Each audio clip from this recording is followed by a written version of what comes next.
Hi guys, Mike in the Woods here. So today I thought I'd bring you a tutorial on how to properly use a ferro rod. So this video, if you hadn't guessed, is more meant for beginner outdoors folk, but for the rest of you it might serve as a bit of a refresher. I certainly learned a few things while I was doing some research for this video. But boiled down, there's three basic concepts to properly using a ferro rod. Number one is use a blunt edge, not your knife blade, to create the spark. Number two is pull the striker away, don't push the scraper down. And number three, use the right tinder. So you might be wondering what a ferro rod is if you're fairly new to the outdoors game.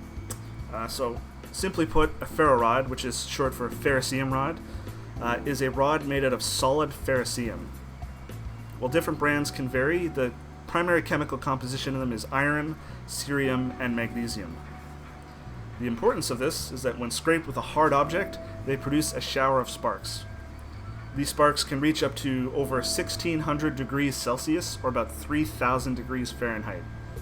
And this shower of sparks, when used properly, can be a reliable way of starting a fire. Ferro rods are, quite frankly, an amazing piece of kit to have, and a staple for most outdoor adventurers' toolkits. They're small, lightweight, durable as hell, long-lasting, inexpensive, and reliable. Even cheaper brands, which might need a bit more patience and finesse than more reputable brands, will get the job done, consistently. Since fire starting is one of the 4 core components to any outdoors kit, these things are worth their weight in gold. However, using one effectively can prove challenging to even intermediate outdoorsmen like myself. However, with the right magic touch, you can consistently start fires in even the most annoying and difficult conditions. So let's break down those 3 key concepts more in depth. Number 1 is use a blunt edge to scrape the rod. Don't use a sharp edge. A common mistake is people will use the sharp edge of their knife to scrape the ferro rod. Not only does this not produce as much sparks, but it'll also dull the hell out of your knife real quick. Instead, you're supposed to use a hard, blunt surface like the spine of your knife, or even a rock. Also, you get better results if you don't pull away super fast. Pull at about the same speed you would draw your knife out of your sheath. The key elements here are strong, sturdy strokes. The second tip is to not push your knife down towards the tinder. Instead, you want to pull your ferro rod away. This lets the sparks be created close to the tinder and at the same spot throughout the stroke.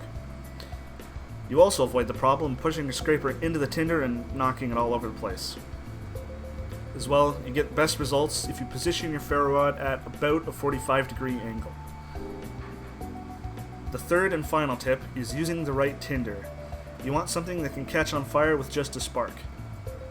Great tinders for ferro rod use are shredded tissue, birch bark dust, plant fluff, dead grass, or thin and curly wood shavings. Often the best setup is a mix of several of these. You'll probably also need a bit of patience until you get the hang of it.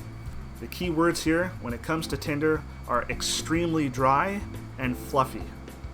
Often tinder that would work fine for matches or a lighter might still be too damp to catch a spark.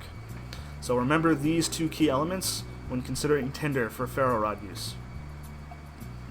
And that's about it. Those 3 key nuggets of info are pretty much the core components that you need to remember when trying to use a ferro rod to start a fire. And of course, as with any new concept or idea, practice it. Don't wait until you're in an actual survival situation to try and figure out how to use one of these properly. As always, every bit of new gear or technique should be practiced before it's actually needed. So if you like these types of videos, be sure to like, share, subscribe, and all that other annoying stuff I have to pester you guys about.